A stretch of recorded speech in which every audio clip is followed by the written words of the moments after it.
오늘은 특별히 너무너무 귀하신 목사님 오셔서 말씀을 전해 주시게 되었습니다. 전 우리 교단 총회장을 역임하셨고요. 수정교회, 서울에 있는 수정교회를 개척해서 진실하게 건강한 교회를 이루며 41년을 정말 진실하게 정말 멋지게 목회하시고 지난 해에 은퇴를 하셨어요. 그래서 이제는 원로 목사님으로 계시는데요.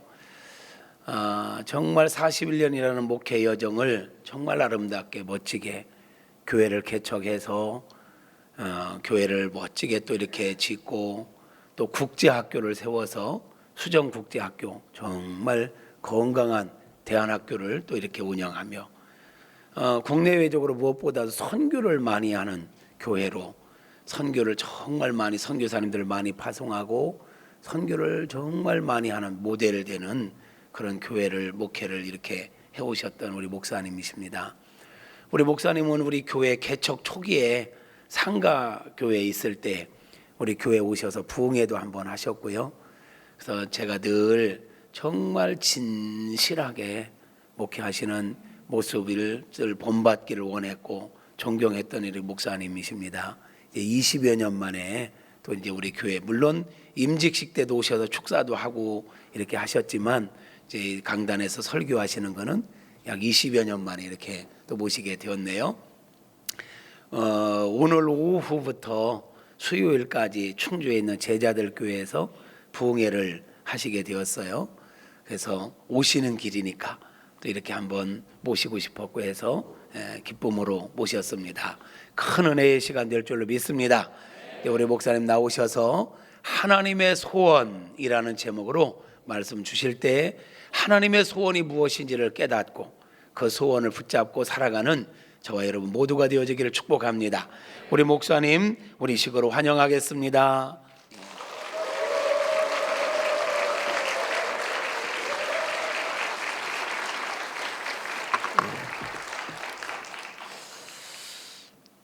이렇게 환영받으니까 몸둘 바를 모르겠습니다.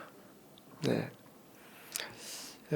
부족한 종을 우리 교단의 자랑이 되는 이 아름다운 무곡중앙교회 거룩한 단에 세워주신 하나님께 먼저 영광을 돌립니다.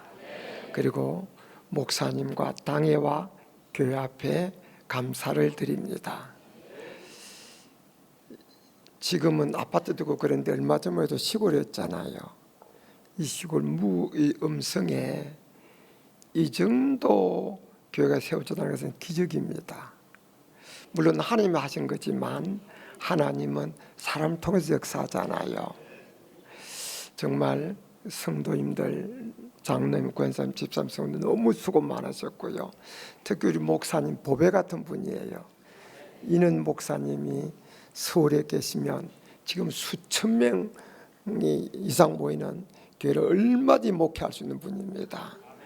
정말 교단의 자랑이고 너무 귀한 목사님이에요. 네, 이는 목사님 모시고 더 놀라운 역사 계속 멋지게 이루어 가시기를 주님의 이름으로 축원합니다.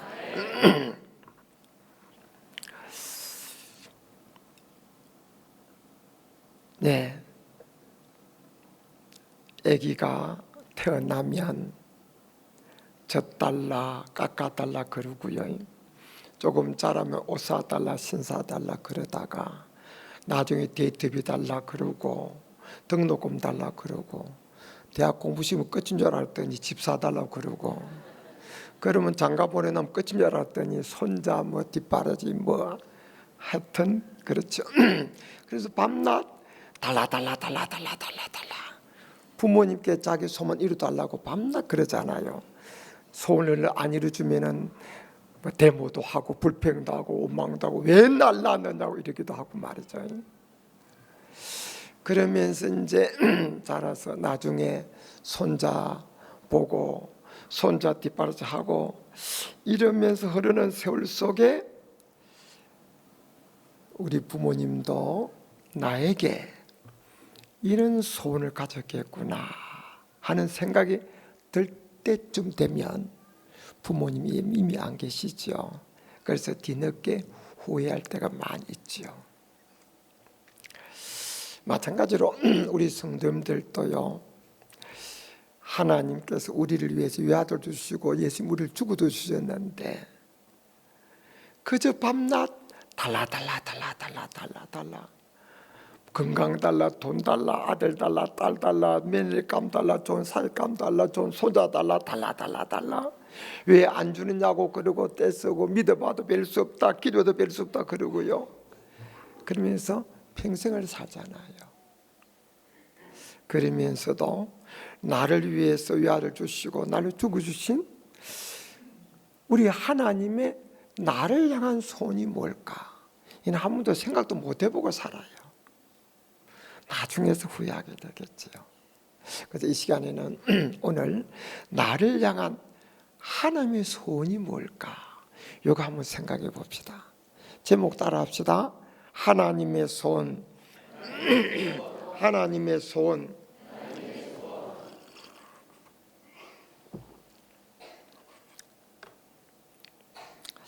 자, 나를 향한 하나님의 소원이 뭘까요? 사람마다 소원이 다릅니다. 마찬가지로 하나님께서 우리 각자 향한 소원이 다 달라요. 저는 대학과 대학원에서 경영을 전공을 했습니다. 근데 하나님께서 대학 졸업한 때 저를 신학과도 부르셨어요. 저 돈 벌어 봉사하겠습니다 하고 뿌리치고 대학을 진학했습니다. 대학원 1학년 맞춰주면 되니까 또 하나님이 또 저를 신학과도 또 막 부르셨어요. 저 돈 벌어 봉사한다니까요 하고 대학원을 졸업했습니다.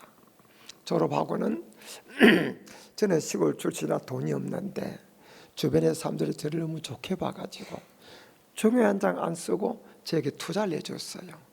대학원을 졸업한 해에 사장이 됐습니다. 조금 회사를 세우고. 그러다 늦게 군대를 갔어요. 군대 3년 동안 하나님 계속 저를 부르시는 거예요.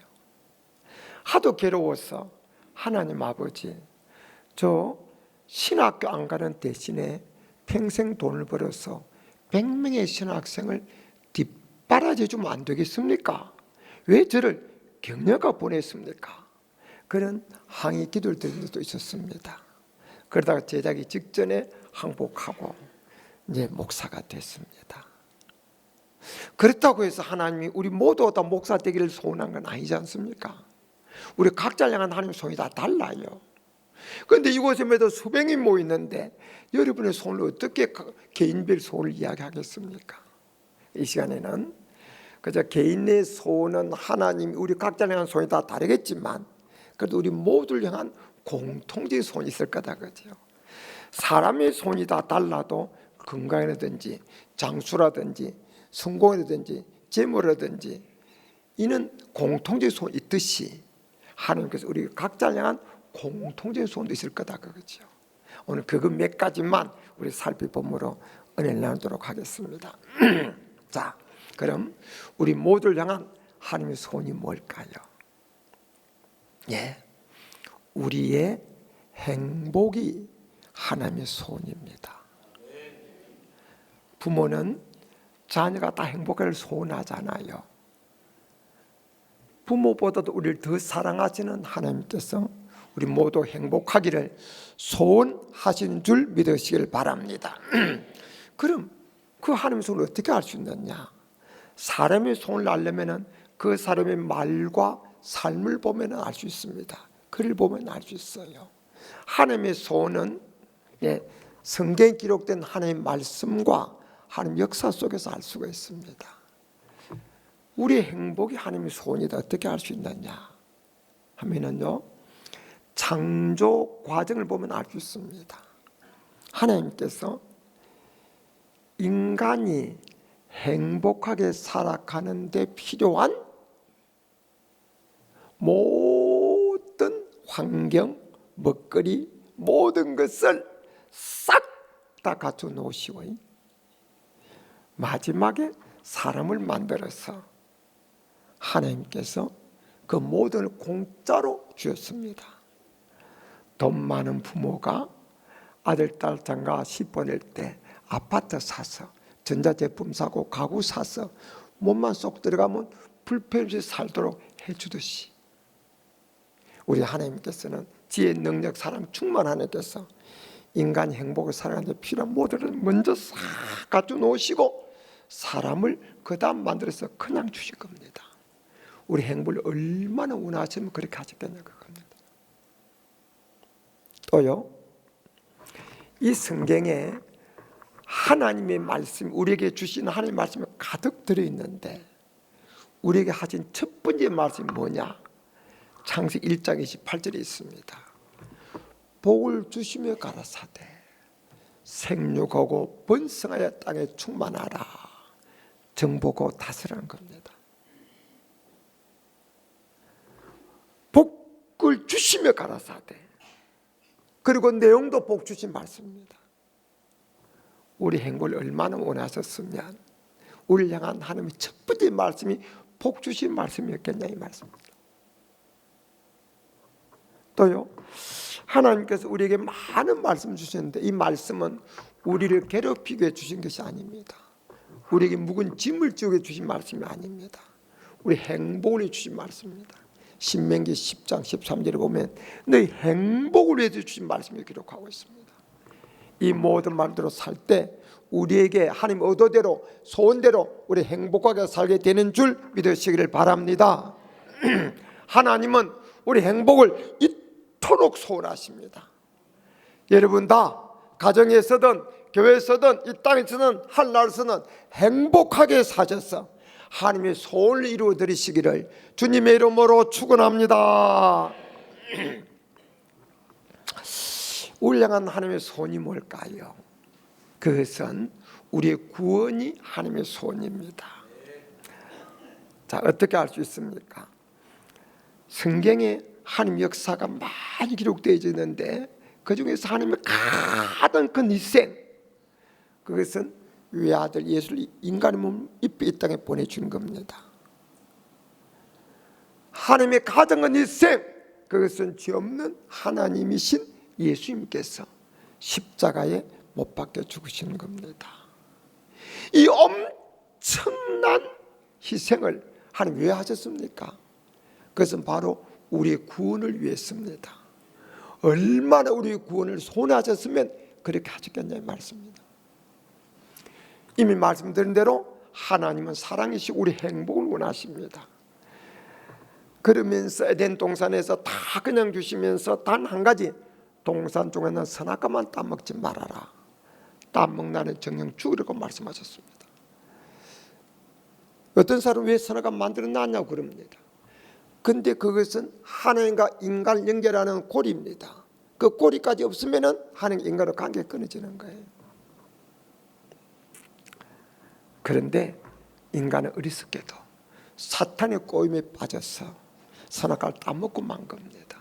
그래서 하나님의 말씀대로 에덴 동을 쫓겨나게 되고 인간의 육체적 영적인 죽음이 오고 고통과 멸망이 오게 된 겁니다.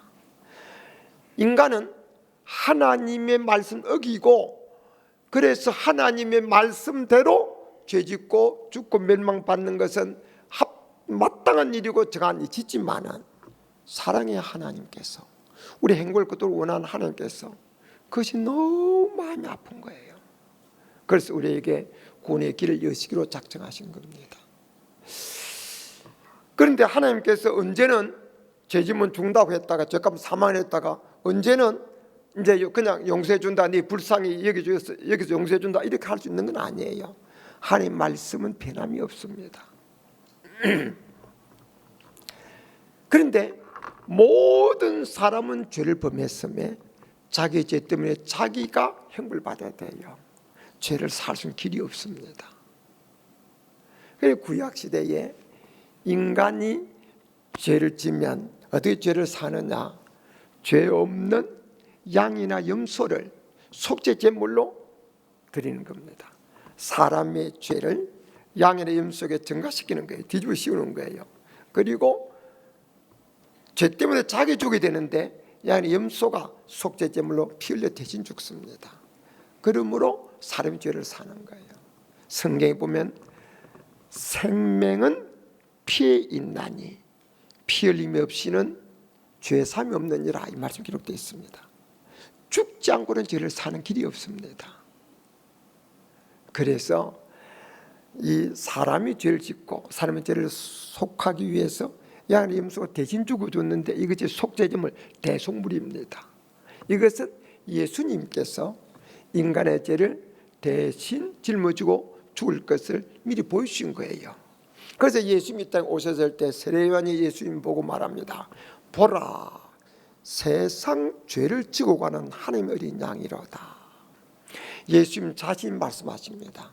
나는 승기를 받으러 오지 않고 섬기러 왔고 많은 사람의 대속물로 죽어주고 왔다고 말씀하셨습니다.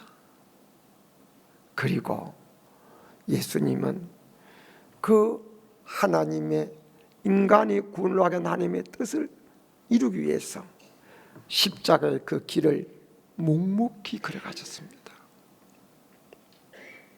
그리고는 십자가에 못이 박혀 그 고통 가운데서 운명의 직전에 다 이루었다 하고 운명하셨습니다.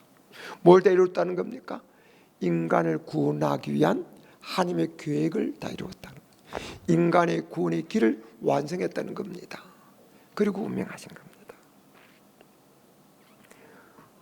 그래서 누구든지 나는 죄값으로 형벌받고 지옥 갈 수밖에 없는데 하나님이 나를 사랑하사 외아들 예수를 인간의 몸에 때문에 보내주셨고 죄 없는 예수님이 내가 받을 죄의 형벌을 대신 받아 십자가에 죽으셨다 하는 사실을 마음속으로 믿고 그걸 고백할 때 하나님께서는 내 아들 예수가 너를 대신해 죽어준 줄 내가 믿으니 내 아들의 공로를 생각해서 너 죄를 용서해 준다. 이것이 바로 우리를 하나님께서 우리를 어렵다고 인정해 준 의인입니다.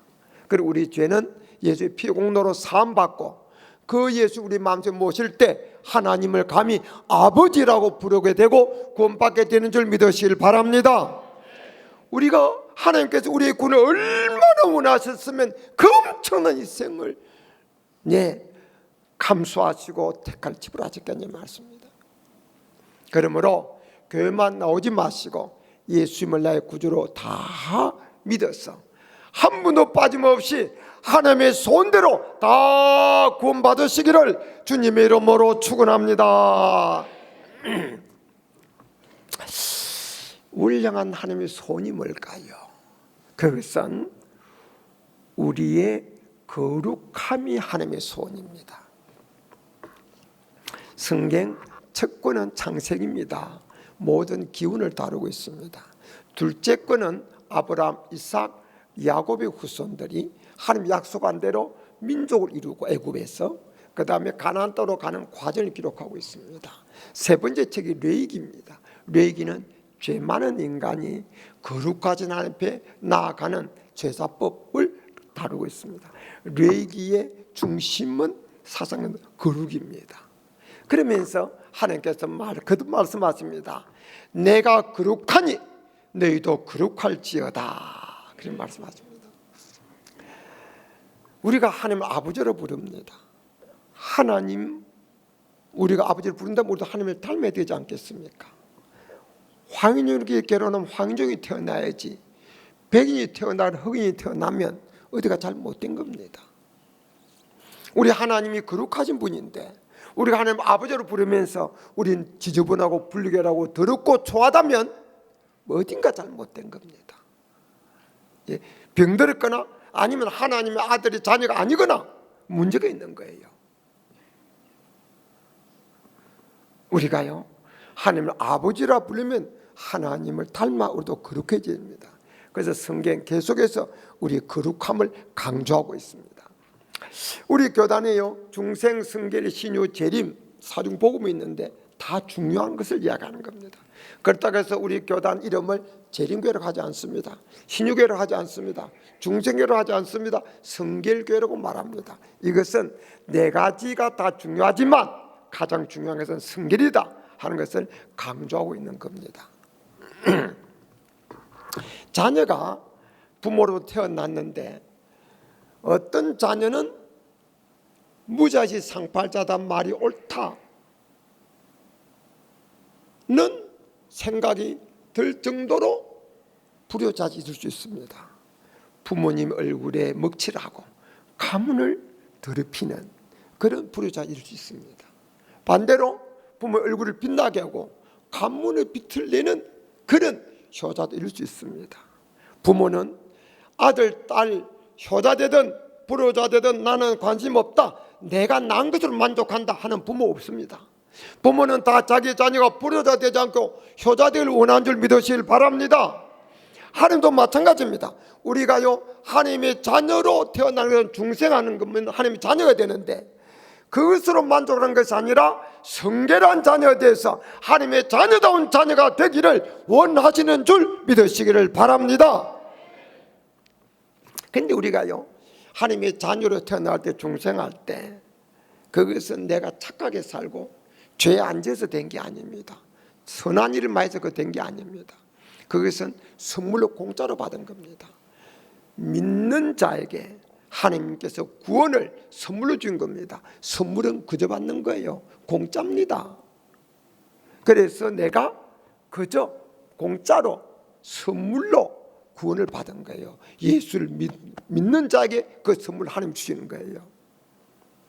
그런데 일단 내가 예수를 믿게 되면은 하나님의 자녀가 되는데, 하나님의 자녀가 되고 난 이후에는 하나님의 자녀답게 살아야 될 의무가 생긴 줄 믿으시기를 바랍니다. 우리가 죄짓고 잘못한 것은 예수 믿기 전으로 족한 겁니다. 예수 믿고 난 이후는 하나님의 자녀답게, 거룩하신 하나님의 자녀답게 거룩하게 살아야만 되는 줄 믿으시길 바랍니다. 하나님 그걸 원하신 줄 믿으시길 바랍니다. 오늘날 우리의 문제는 뭐냐면은 예수를 믿고 하나님 아버지를 부른 것으로 다 만족하고 하나님의 자녀답게 거룩하게 살려는 진지한 노력이 없어요. 그래서 교회 안에 성도는 많은데 세상 밖에 성도가 없어요. 이것이 우리의 문제입니다. 그래서 전도의 문을 막게 되고 정말 하나님 영광을 된 일이 얼마나 많은지 모릅니다. 성경은 일러줍니다. 하나님은 이것이니 너희 거룩함이라고 말합니다. 너희는 화평과 거룩함을 쫓으라. 이것이 없이는 아무 줄을 보지 못하라고 성경 기록하고 있습니다. 예수를 믿으면 구원받습니다. 동시에 두렵고 떨림으로 너희 구원을 이루라는 말씀이 있습니다. 우리는 일단 예수 믿고 하나님의 자녀 되는 것으로만 만족하지 마시고 하나님의 자녀가 되고 난 이후에는 하나님의 자녀답게 천국 시민답게 살려는 이 진지한 노력, 거룩하게 살려는 이런 몸부림이 있어야만 우리의 신앙 연조는 우리의 삶을 더 거룩하게 변화시키고 덕을 세우고 승리하는 그런 성도로 변화되게 될 줄 믿으시기를 바랍니다. 우리는 성결교회 성도답게 정말 성결한 성도, 하나님의 자녀다운 자녀가 다 되어 하나님의 속을 시원하게 드리는 하나님의 삶들 되시기를 주님의 이름으로 축원합니다. 불량한 하나님의 손이 뭘까요? 그것은요, 우리를 통한 세상 사람 구원이 하나님의 소원입니다. 어떻게 알 수 있습니까? 성경에 보면요, 많은 하나님의 명령이 있습니다. 그 명령 중에 가장 많이 하신 명령이 이 복음을 전하라는 겁니다.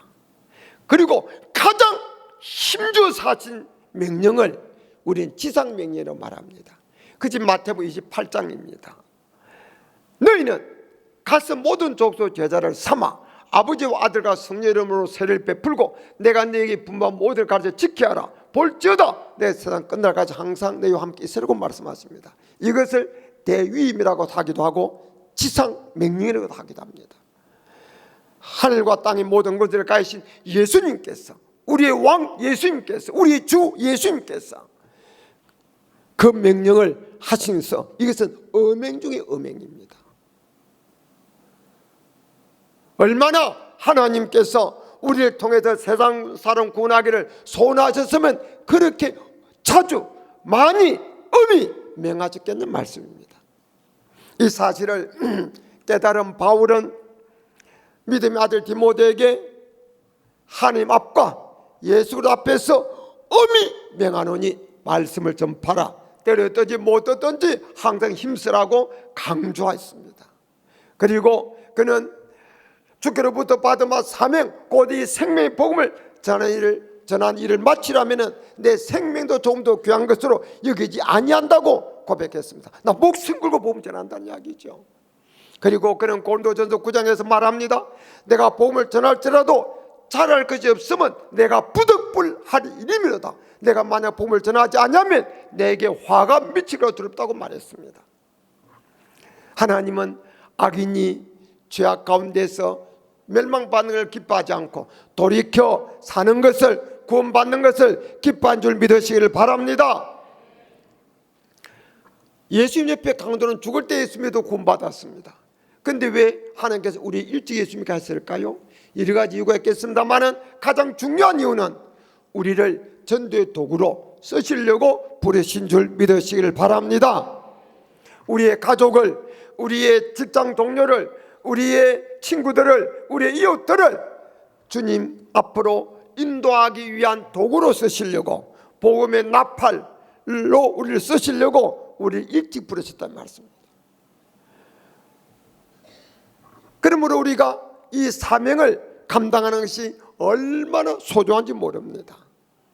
하나님은 우리를 먼저 부르시고 이 일을 위해서 최선을 다하도록 거듭 명령하십니다.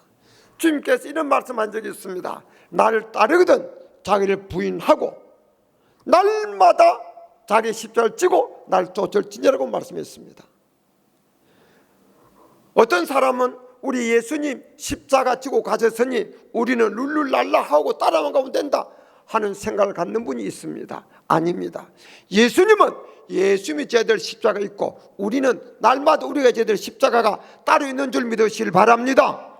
예수님의 십자가는 구원의 길을 여는 완성하는 십자가입니다. 예수님은 그 십자가를 잘 지셔서 다 이루었다고 성공을 선포하고 운명하셨습니다. 그럼 우리 십자가는 뭐냐? 우리 십자가는 여러 가지 있겠습니다만은 가장 중요한, 날마다 우리가 져야 될 가장 중요한 십자가는 이 복음을 알리고 전하는 십자가입니다. 믿어야 구원받을 수 있습니다. 믿으려면 알아야 믿을 수 있습니다. 알려면 전해주는 자 있어야 알 수가 있습니다. 그래서 하나님은 복음 전한 자들의 발을 아름답게 보십니다.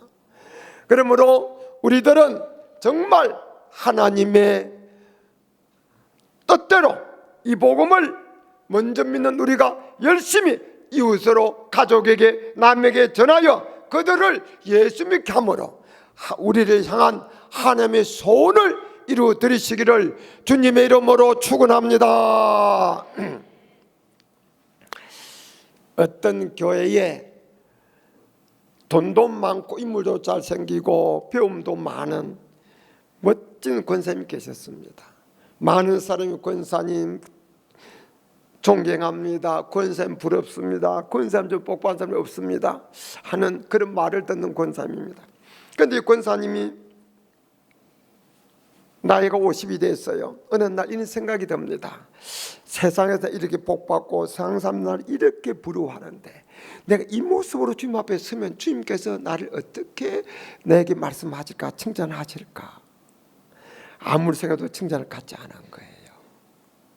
그럼 어떻게 하면 주님 앞에 설 때 이 땅에서 복만 아니라 하늘에서 그 복을 받으며 칭찬받을 수 있을까 생각하다가 하나님이 한 영혼이 같이 천하보다 귀하다 그랬지. 죄인 하나가 돌아올 때 하늘에서 회개할 것이 없는 의인 99이라는 기쁨보다 더 기판다고 그랬었지. 그래, 전도하면 전도하다 가야 되겠다. 주님, 내가 100명 전도하고 하늘에 가게 도와주세요. 그렇게 뜻을 정했습니다. 뜻을 굳게 정하고 열심히 전도했습니다. 돈도 있겠다, 배움도 많겠다, 인상도 좋겠다, 아는 사람도 많겠다. 남보다도 열심히 전도하니까 더 많은 사람을 귀로 데리고 왔어요. 1년 동안 부지런히 전도했더니 17명을 데리고 온 겁니다. 그런데 그중에 어떤 사람은 한 번 나오고 말고, 어떤 사람은 2번 나오고 말고, 그런데 끝까지 남은 사람은 5명이었습니다. 이 권사님이 생각한 겁니다. 주님, 전도 한이가 되네요. 1년 동안 나름대로 했더니 5명을 거두네요. 한 해 5명, 20년만 더 살면 100명의 목표를 채울 수 있겠네요.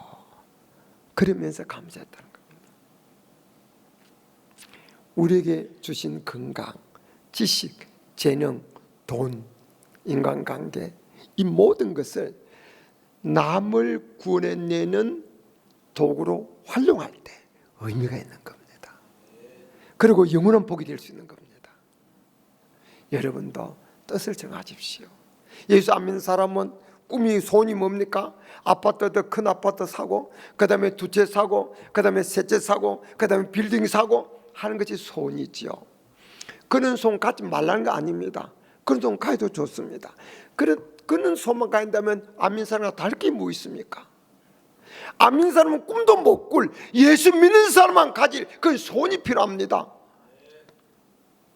내 평생 선교사 몇 명 파송하겠다든지, 몇 교회 세우겠다든지, 몇 명 전도하겠다든지, 이는 불신자는 꿈도 못 꿀 소원입니다. 이는 소원을 가지고 하나님의 도움을 구하면서 나아가면 하나님의 소원이 멋지게 이루어져 하나님의 마음을 시원하게 되는 역사가 일어나게 될 줄로 믿습니다. 여러분도 이런 꿈을 가지세요. 소원을 가지시길 바랍니다. 그리고 금년 연초인데 금년 한 해 동안 내가 적어도 1명 이상 교회를 인도하리라 하는 목표 좀 가시기 바랍니다. 그런 목표가 정해지면 아멘 합시다. 아멘 합시다. 아멘 합시다. 무역정계가 놀라운 기적을 이루어왔는데 여러분이 그런 꿈과 소원을 가지고 금년 한 해 동안 애쓴다면 더 기적이 되어질 줄로 믿습니다. 하나님의 역사가 더 넘칠 줄로 믿습니다. 그래서 하나님의 소원을 이루어드리시기를 주님의 이름으로 축원합니다. 울량한 하나님의 소원이 뭘까요? 그것은 오늘 본문에 있는 겁니다. 우리의 성령 세례, 쉬운 말로 말하면 우리가 성령 충만 받는 것이 하나님의 소원입니다. 어떻게 알 수 있습니까? 예수님께서 이 땅에 33년 계셨습니다. 마지막 3년 공생에 보냅니다. 그리고 십자가 못 박혀 죽으셔서 사흘 만에 부활하셨습니다. 그리고 40일 동안 땅에 모습을 나타내고 계시다가 그 다음에 성전하시게 됩니다. 예수님 성전할 때 하시고 싶은 말씀 많지 않겠어요? 자, 다시는 다투지 마. 쟤들 보고 그래 사이좋게 지내라. 하나 다시 만나자. 바이바이. 하고 싶은 말씀이 참 많을 텐데 그런 말씀보다 오늘 본문 말씀하신 겁니다. 너희는 예루살렘을 떠나지 말고 아버지 약속하신 것 기다리라. 요한은 물로 세례를 베풀으나 너희는 맨날이 못되어 성령으로 세례를 받으리라. 그러니까 제자들이 그랬죠. 주여 날 회복이 이때니까 그런 거는 너희 알 바 아니야. 오직 성령에게 마시면 너희 권능을 받고 예루살렘과 온 유대와 사마리아가 너희 정이 되리라. 그러시고는 9절에 성전해버립니다. 제자들은 예수님이 그 당시 이스라엘은 로마의 식민지였는데 로마 제로부터 이스라엘 독립시켜서 다윗과 같은 성군이 될 줄 알았어요. 그럼 높은 자리에 찾아려고 길에 가다 자주 다퉜던 겁니다. 근데 그 예수님 한나로 성전해버리면 합니다. 마지막 유언, 마지막 소원을 성령 세례부터 먼저 받아란 그 말씀 남기고 성전해버렸습니다. 그때 그들은 예수를 잡아 죽인 무리들이 있는 위험이 가득한 예루살렘을 떠나지 아니하고 그곳에서 예수님의 명령대로 성령 충만을 기다리며 기도하다가 열흘 만에 성령 충만 받게 된 줄 믿으시길 바랍니다. 예수님이 십자가 못 박혀 죽고 난 후에 제자들이 그냥 예수 부인하고 도망쳐서 어디로 들고 있었어요.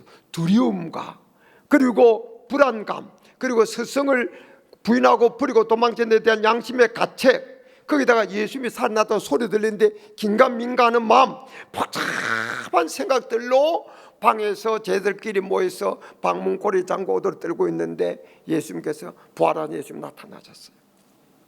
예수님이 제자들의 복잡한 마음을 아시고 하신 말씀이 너에게 평강이 있을지어다 샬롬. 그리고 그 제자들에게 예수님께서 자기 부활을 믿게 하십니다. 손에 못자국 만져봐라. 옆구리에 창자국 만져봐라. 처음에 제자들은 예수님 나타날 때 유령인 줄 알았어. 유령은 살과 뼈가 붙으면 인자는 있느니라. 그러면서 한 번만 나타나고 안 나타났으면 제자들은 환상을 본 줄 착각했을 겁니다. 그런데 거듭 나타나셔서 성경을 풀어줌으로 가슴을 뜨게 해주시기도 하고 먹을 것도 주시고 잡수기도 하시고 배 오른편에 그물 내려서 고기를 많이 잡게도 하시고 그리고 이런저런 여러 가지 일들을 계속 이루시면서 제자들은 예수님이 부활을 확실히 믿도록 만든 겁니다. 예수님이 부활을 확실히 믿는 그 믿음의 힘으로 제자들이 예수님 명령대로 위험에 가득한 예루살렘 떠나지 않냐고 성충만을 기다렸는데 열흘 만에 성령 충만 받게 된 줄 믿으시길 바랍니다. 그래서 예수님의 소원을 이루어지는 줄 믿으시길 바랍니다. 왜 예수님께서 자기를 버리고 도망친 자들에게 이 변망덕한 놈들아 하고 책망하지 않고 그들에게 성령 받으라고 말씀하신 줄 아십니까? 예수님은 아십니다. 아무리 호언장담하고 큰 소리치고 헬스를 써도 인간의 의지와 결심으로 하나님의 뜻대로 살 수 있는 사람이 없다는 사실을 예수님이 잘 아십니다. 또 예수님은 자기를 살겠다고 예수님 부인하고 도망쳤던 비겁한 자일지라도 성령 충만 받으면 주와 복음을 위해서 목숨을 기꺼이 버릴 수 있는 자가 될 수 있다는 사실을 예수님 잘 아십니다. 그래서 예수님께서 그들에게 나무르지 않냐고 변함없이 기다릴 것이고 성령 충만 받으라고 말씀하신 줄 믿으시길 바랍니다. 그래서 그들이 성충만 받을 때 모든 게 변해버린 겁니다. 이 성충만이 예수님의 가장 시급한 소원, 유언적인 소원입니다. 소원 중의 소원입니다. 가장 먼저 해야 될 이루기를 바라는 소원입니다. 왜냐하면 이 소원이 이루어지면 앞에 소원도 이루어질 수 있습니다. 우리 행복이 하나님의 소원입니다. 몰라서 행복하지 않습니까? 압니다. 그런데 행복하지 못합니다. 왜? 여러 가지 이유가 있죠. 그런데 우리가요 성령 충만하게 되면은요 성령 충만은 경험해 본 거 아시죠? 성 충만할 때는 내가 병들었거나 때거리가 없거나 사업에 실패했거나 어떤 상황일지라도 성령 충만한 상태에서는 기쁨 충만, 감사 충만한 줄 믿으시길 바랍니다. 하나님의 나라는 성령 안에서 어와 희락과 평강인 줄 믿으시길 바랍니다. 그리고 우리는요 세례받기 전에 이미 교회 다니면 무엇을 안 해야 될지 해야 될지 다 압니다. 근데 왜 해야 될 걸 안 하고 안 해야 될 걸 합니까? 알지만은 그렇게 살 수 힘이 없는 거예요. 하나님 마음대로 살아야 행복한데 살 수 힘이 없는 겁니다. 그러나 성령 충만은 하나님 말씀대로 살 수 있는 능력입니다. 위로부터 오는 능력입니다. 우리가 성충만 받기 전에는 알면서 사람 뜻대로 못 살았는데 성충만 받으면 내 의지 힘으로 아니라 하나님 주신 능력, 하나님 주신 힘으로 하나님의 뜻대로 사는 것이 가능해진 줄 믿으시길 바랍니다. 그래서 하나님 말씀 안에서 행복하게 살아지는 것이 가능해진 줄 믿으시길 바랍니다. 그리고 우리의 구원이 하나님의 소원입니다. 그런데 예수 믿는다고 하면서도 어떨 때는 구원 받은 것 같다가 어떨 때는 못 받은 것 같아요. 어떨 때는 하나님 계신 것 같다가 어떨 때는 하나님이 계신다면 하나님 뜻대로 살려고는 안목의 집사는 왜 저렇게 밤낮 어려움을 당하고 적당히 교회 다니는 저 집사는 저렇게 잘 때 하나님 계신 거야? 오락가락 할 수도 있습니다. 그런데 성충만 받으면 믿어지는 믿음의 소유자로 변하게 되는 줄 믿으시길 바랍니다. 흔들림이 없는 구원의 확신자가 되는 줄 믿으시길 바랍니다. 그래서 우리의 구원을 받기 원하는 하나님의 소원이 능 이루어지는 겁니다.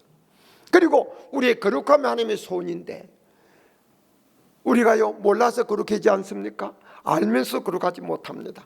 그러나 성령은 하나님의 영, 거룩한 영인데 거룩한 영이 내 생각, 마음, 말, 손, 발을 다 지배하고 다스릴 때 우리는 거룩한 자가 될 수 있는 줄 믿으시길 바랍니다.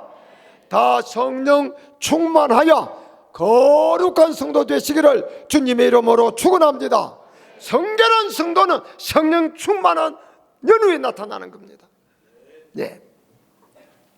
그 다음 우리를 통한 세상 사람 구원이 하나님의 소원입니다. 예수님께서 부활 후에 크게 두 가지 명령하셨는데, 하나는 이 복음을 땅에 전해라는 성경 명령과 하나는 성령 받으라는 명령입니다.